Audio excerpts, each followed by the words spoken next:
আসসালামু আলাইকুম বন্ধুরা, সবাই কেমন আছো? আশা করি সবাই ভালো আছো। তোমাদের দোয়া আলহামদুলিল্লাহ আমিও অনেক ভালো আছি। প্রবাসী বইয়ের ব্যস্ততা রান্নাঘরে আসো। আজকে দেখি পারফেক্ট পাউন্ড কেক। আমি আজকে 3টা ডিমের পাউন্ড কেক বানাবো। 2 পাউন্ডের একটা কেক হবে। এই যে মেজারমেন্ট কাপগুলো দেখছেন, আমি এগুলাতে সম্পূর্ণ উপকরণগুলো আমি রেডি করে নিয়েছি। এখানে 3টা ডিম দিয়েছি, 3টা ডিমের কুসুম আলাদা করে নিয়েছি। নিয়ে এখন বিট করে নিচ্ছি। আস্তে আস্তে চিনিগুলা দেব আর ডিমের সাদা অংশটা দিয়ে আমি এটা ফোমটা বানাই নেব। দেখতে পাচ্ছেন, এভাবে কেক বানালে পারে মেজারমেন্ট কাপের মাপটা ঠিক থাকলে অবশ্যই কেক পারফেক্ট হবে। এটা কখনোই মিস্টেক হবে না, ফেল মারবেন না। কেকের একেবারে সফট একটা কেক হবে। বেকারিতে যেভাবে আমরা কেকটা খাই ঠিক সেরকমই হবে, যে সফট একদম। আমার ফর্মটা করা হয়ে গেছে। ডিমের কুসুমটাও দিয়ে আমি বিটটা করে নিয়েছি। এখানে হাফ কাপ মতো তেল আমি নিয়েছি। তেলটা আস্তে আস্তে দিয়ে এখন এটা মিক্স করে নিতে হবে। শুকনো উপকরণগুলো আমি দিয়ে দিচ্ছি। এখানে ময়দা 1.5 কাপ দিয়েছি আর কর্নফ্লাওয়ার দিয়েছি হাফ কাপ দিয়ে, এখানে বেকিং পাউডার আর হাফ কাপ পাউডার দুধ দিয়েছি। দিয়ে আমি অল্প অল্প করে চেলে দিচ্ছি আর মিক্সড করে নিচ্ছি। দেখেন, এটা হাতের দেখলে বুঝতে পারবেন যে এভাবে মিক্সড করাটা। এখন এটা জোরে জোরে মিক্সড করা যাবে না, আস্তে আস্তে এটা মিক্সড করে নিতে হবে। জোরে জোরে মিক্সড করলে পারে ডিমের ফর্মটা নষ্ট হয়ে যাবে। দেখতে পাচ্ছেন, এটা চেলে নেওয়ার চেষ্টা করবেন। চেলে নিলে এটা ভালো হয়, ব্যাটারটা অনেক সুন্দর হবে। এখানে আমি ভ্যানিলা এসেন্সটা দিয়ে দিলাম। এখানে আমি ভ্যানিলা ফ্লেভারটাই ব্যবহার করছি। যার যেটা পছন্দ সেই ফ্লেভারটাই দিতে পারবেন। আমি এখানে ফুড কালারটা ব্যবহার করছি। কেকের যে পারফেক্ট যে কালার, সে কালারটাই আসবে। আমি চুলাতেই বানাবো, কারণ ওভেনে বানাবো না। কালারটা সুন্দর আসবে। আমি এখানে মলটা রেডি করে নিয়েছি। এখানে আমি একটা লেখালেখির কাগজ দিয়ে তেল দিয়ে ব্রাশ করে নিয়েছি। দেখেন, আমি ব্যাটারটা ঢালছি। ঢালার এটা দেখে বুঝতে পারছেন এটা পারফেক্ট হওয়ার।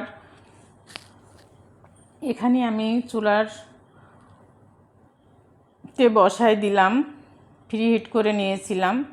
নিয়ে আমি এই চুলার পরে বসাই দিছি সসপ্যানের ভিতরে।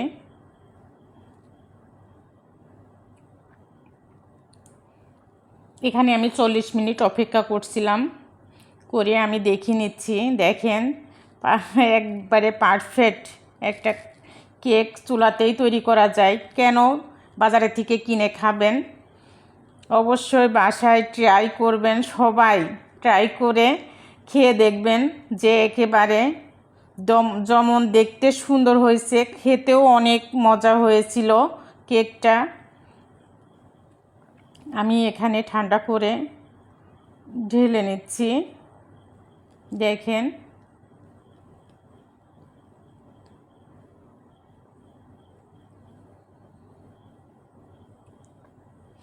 এভাবে কেক চুলাতে এত সুন্দর কেক বানানো যায়। সবাই যদি এভাবে বানিয়ে খাওয়া যায়, তাহলে কেন বাজারে চড়া দাম দিয়ে কিনে খাবেন?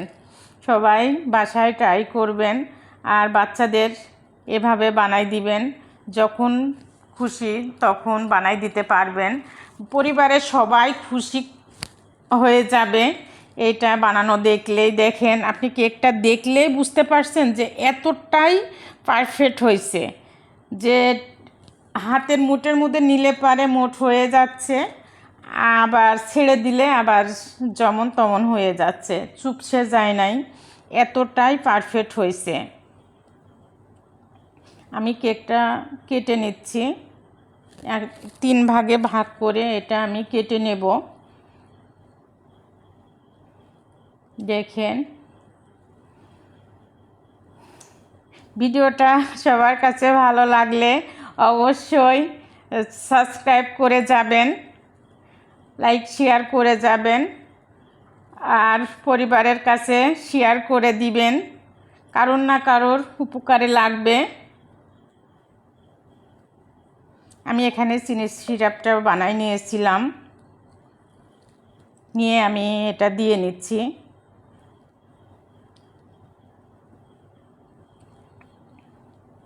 দেখেন কেকটা এতটাই পারফেক্ট হয়েছে যে দেখেই মনটা ভরে যাচ্ছে। তাহলে খেতে কেমন লাগছে এটা না খাইলে বুঝতে পারবেন না, একবার বানিয়ে খাইলে বারবার খেতে ইচ্ছা করবে।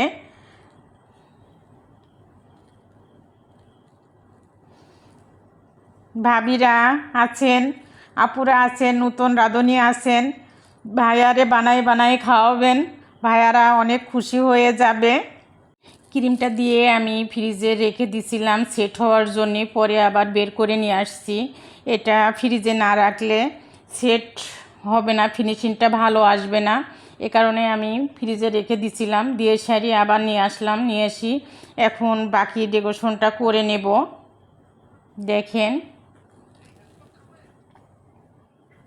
এমন একটা পাউন্ড কেক কিনতে গেলে অনেক চড়া দামে কিনতে হয় বেকারির থেকে,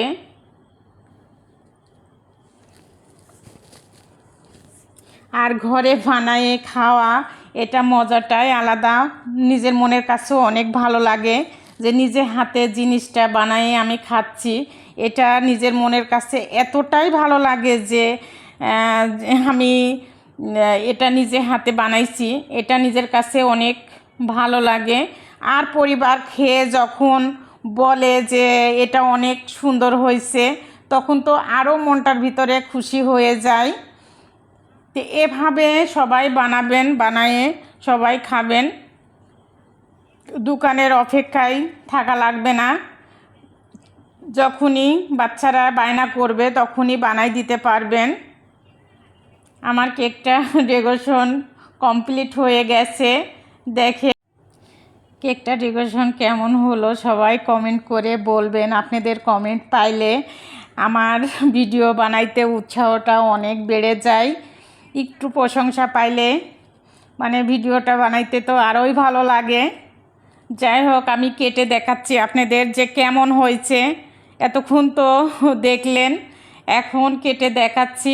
দেখেন এত সফট হয়েছে,